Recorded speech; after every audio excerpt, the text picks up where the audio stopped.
சைடில் சார் அப்படியே பேக் அப்படியே போடுங்க. அப்படியே பேக் போடுங்க. ஒரு நாள் பேக் வாங்க. சைடில் ரைட். பொறுமையா. வேணாம் ஸ்லோ வாங்கண்ணா. அண்ணா கொஞ்சம் ஸ்லோண்ணா.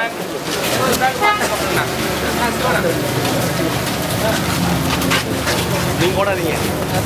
ஸ்லோனா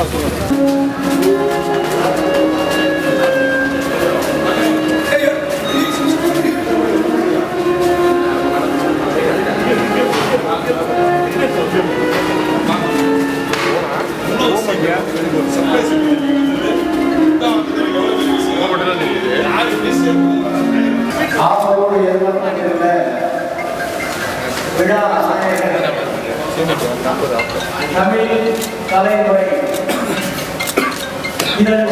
வெளியீட்டாளர்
அனைத்து பத்திரிகையாளர்களுக்கும்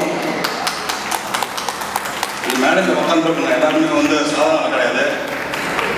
ரொம்ப ரொம்ப பெரிய பதவிகள் இருக்காங்க. என்னை சின்ன வயசுலேருந்து பார்த்தவங்கலாம் இங்கே இருக்காங்க. நான் இந்த அளவுக்கு வளர்ந்ததை பார்த்து அவங்க சந்தோஷப்படுறாங்க. உண்மையாலுமே எனக்கு ரொம்ப பெருமையாக இருக்கு. இன்னொரு விஷயம் ஒன்று சொல்கிறேன், இந்த பிறந்தநாள் வந்து சும்மா அப்படி காமிக்கணும்னு சொல்லிட்டு நான் பண்ணேன். நான் ரொம்ப சாப்பாடுக்கு ரொம்ப கஷ்டப்பட்டேன். இன்னைக்கு அந்த மாதிரி யாரும் இல்லாதவங்க வருஷத்துக்கு ஒரு தடவை நான் பண்ணணும்னு ஆசைப்பட்டு இருக்கேன். ஒரே ஒரு விஷயம் மட்டும் நான் பேசிக்க விரும்புறேன். இங்க உட்காந்து மொத்த பத்திரிகையாளர் 43 பத்திரிகையாளர்கள் சைன் பண்ணிருக்காங்க. 43 பத்திரிகை சங்க தலைவர்களும் பத்திரிகையாளர்கள் வந்திருக்காங்க. அந்த பத்திரிகையாளருக்கு முதல்ல நான் வணக்கத்தை தெரிவித்துக் கொள்கிறேன். எதுக்காக இந்த நிகழ்ச்சி நான் பண்றேன்னா, அனைத்து பத்திரிகை சங்க தலைவர்களும் அனைத்து பத்திரிகையாளர்களும் ஒற்றுமையா இருக்கிறது காரணத்துக்கு மட்டும்தான் இந்த நிகழ்ச்சி. இது வந்து நான் செலவு பண்ணி பண்றதுக்கு காரணம் அனைத்து பத்திரிகை சங்க தலைவர்களும் பத்திரிகையாளர்களும் ஒற்றுமையா இருக்கிறதுக்காக தான். அது எதுக்காகனா 2014 என்ன பொய் வழக்கு போட்டு 302 கொலை கேஸ் போட்டு என்ன பொய் வழக்கு போட்டு G5 காவல் நிலையத்துல என்ன ரிமாண்ட் பண்ணாங்க. அப்போ எந்த பத்திரிகையாளரும் எந்த பத்திரிகை சங்க தலைவரும் யாருமே இல்லை. எந்த என் கூட வழக்கறிஞர் கூட ஃப்ரெண்டு கூட இப்போ கூட இந்த நிகழ்ச்சிக்கு என் பணம் என்ன சொல்லி ஒரு 2 பேர் 3 பேர்ட்ட கேட்டேன். ஃப்ரீ பேக் கூட என்ன இது கூட எனக்கு கொடுக்க என் மன கஷ்டத்தோடு நான் சொல்றேன். இத மாதிரி யாருக்குமே இந்த கஷ்டங்கள் வரக்கூடாது. இந்த பத்திரிகையாளருக்கு ஏதாவது பாதுகாப்பு வேணும்னா ஒரே பத்திரிகையாளர் வந்து ஒற்றுமையா இருக்கிறதுக்கு எதுக்காக நான் சொல்றேன்னா, என்ன பொய் வழக்கு போட்டு போகும்போது அனாதையா தனியா ஜெயிலுக்கு போனேன், சிறைக்கு போனேன். அந்த மாதிரி யாருக்குமே அந்த நிலைமை வரக்கூடாது. இப்ப கூட வந்து எவ்வளவு அரசியல்வாதி பேனர்லாம் இருக்கிறாங்க, விட்டுறாங்க. ஆனா ஒரு பத்திரிகையாளர் பேனர் வச்சா உடனடியாக எடுக்கிற சொல்லிட்டு கமிஷன் மேல இடத்துல வந்து சொல்றாங்க, நீங்க நல்ல விஷயம் பண்றீங்க, ஆனா ரொம்ப சந்தோஷமா இருக்கு, நல்ல விஷயம் பண்றீங்க, சந்தோஷமா இருக்குங்க, ஆனா பேனர் எடுத்துருங்க. என் மேல இருக்கிற விசுவாசத்துல பேனர் வைக்கிறாங்க. நான் காசு கொடுத்து நானே வச்சுக்கலங்க, அவங்க வைக்கிறாங்க. ஆனா அந்த பேனரே எடுக்க சொல்றாங்க காவல்துறை. ஆனா இந்த போய் நான் யாருக்கும் அப்ளிகேஷன் கேட்கல, எனக்கு கேட்க விருப்பம் இல்லை. இது எதுக்காக நான் சொல்றேன்னா, எனக்கு வந்த நிலைமை யாருக்குமே வரக்கூடாது. பத்திரிகையாளர் ஒற்றுமையா இருக்கிறதுக்கு அதுக்காக தான் நான் பண்றேன். இந்த மாதிரி நிலைமை யாருக்குமே வரக்கூடாது. ரொம்ப ரொம்ப ரொம்ப கெஞ்சி கேட்டுக்கிறேன். யாராவது ஒரு பத்திரிகையாளர் பாதுகாப்புனா இன்னொரு பத்திரிகையாளர் போய் கேளுங்க.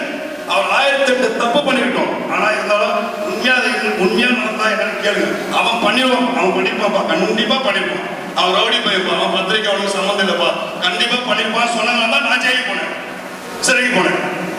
இப்ப இங்க இருக்கவங்க எல்லாரும் பார்த்தீங்க. இப்ப கூட எனக்கு ஒரு 2 நாள் முன்னாடி அவங்களோட ஒரு புகார், அவர் பேர் சொல்ல நான் விரும்பல, அவர் பேர் சொல்ல விரும்பல. இங்க ஒருத்தர் உட்கார்ந்து இருக்காரு, பாலிமர் டிவில இருந்து நம்ம கதிர் சார் வந்திருக்காரு. எனக்காக பேசினாரு, எனக்காக வந்து பேசுறாரு சார். அவர் அந்த மாதிரிலாம் என்ன சொல்லி எனக்கு பேசினாரு. நான் என் நண்பன் சேர்ந்துகிட்ட பேசலான்னு சார். சார் அவங்க பிஸியா இருக்க சொல்லி அவர்கிட்ட பேசுறேன். என்ன புகார்னா இருக்கிறதே ரொம்ப ரொம்ப கேவலமான புகார் கொடுத்தாங்க. அந்த புகார் வந்து அந்த இன்ஸ்பெக்டர் புரிஞ்சுக்கிட்டு என்ன பண்ணாரு, இப்போ ஐஏஎஸ் வந்து மூளை உட்காந்து இருக்காங்க. உங்களுக்கு யாரும் ஐஏஎஸ் தெரியுதா? இங்க இருக்காங்க தீவிரவாதி உட்காந்துருக்காங்க. உட்காந்து என்ன பேர் தீவிரவாதி. நம்ம நிகழ்ச்சி பண்ணா தீவிரவாதிகள், பத்திரிகையாளர் நிகழ்ச்சி பண்ணா ஐஏஎஸ் தெரியாது. இந்த மண்டபத்துக்கு ஃபோன் பண்ணி அந்த மேனேஜர் ஃபோன் பண்ணி இந்த மாதிரி பத்திரிகை நிகழ்ச்சி நடக்குது, அது உண்மையா? அது உண்மையா இந்த மாதிரி நிகழ்ச்சி பண்றாரா? என்ன விஷயம்? நாங்கள் அப்ரூவ்டே தரல. இண்டோர்ல பண்ணதுக்கு இவரு யார் எனக்கு அப்ரூவ் தரதுக்கு? நான் பண்ணது அவுட்டோர்ல பண்ணல, இண்டோர்ல பண்ணிட்டு இருக்கேன். பணம் கொடுத்தாலும் பண்ணிட்டு இருக்கேன், சும்மா பண்ணல. இதுக்கு வந்து லைசன்ஸ் எடுக்கணும், யூனிவர்சிட்டி வாங்குறாங்க. அப்பயும் வாங்கி கொடுத்துருக்கேன். செல்வின்ற சார் சொல்லி வெங்கடேஷ்ல சொல்லி வாங்கி கொடுத்துருக்கேன். இன்ஸ்பெக்டர் கொடுத்துருக்கேன். ஏதாவது தவறா பேசினா மன்னிச்சுங்க. என்னோட வழி பயங்கரமான வழி. நான் யாருக்கிட்டையுமே என் உயிரே பண்ணல உதவி கேட்க மாட்டேன். ஆனா எல்லாம் பத்திரிகையாளருக்கு ஏதாவது கண்டிப்பா நான் வந்து நிற்பேன். இது நிற்பேன். என் கூட வந்து ரொம்ப சத்தியானவங்களா என் கூட இருக்காங்க. எங்க ஆசாரம் தான் இருக்கிறாரு. இப்ப நான் இதுக்கப்புறம் கேட்டேன்ல, நான் வந்து நிற்கணும்னு மனசை சொல்லிட்டு இருக்கேன். நான் மிஸ் பண்ணிட்டு தானே அவர் மனசு இருந்தது. ஏன்னா குழந்தைங்க பார்த்துட்டு இருக்கேன். இங்க இருக்கிறவங்க எல்லாருமே நண்பர்கள் இருக்காங்க, நிறைய பேர் இருக்காங்க.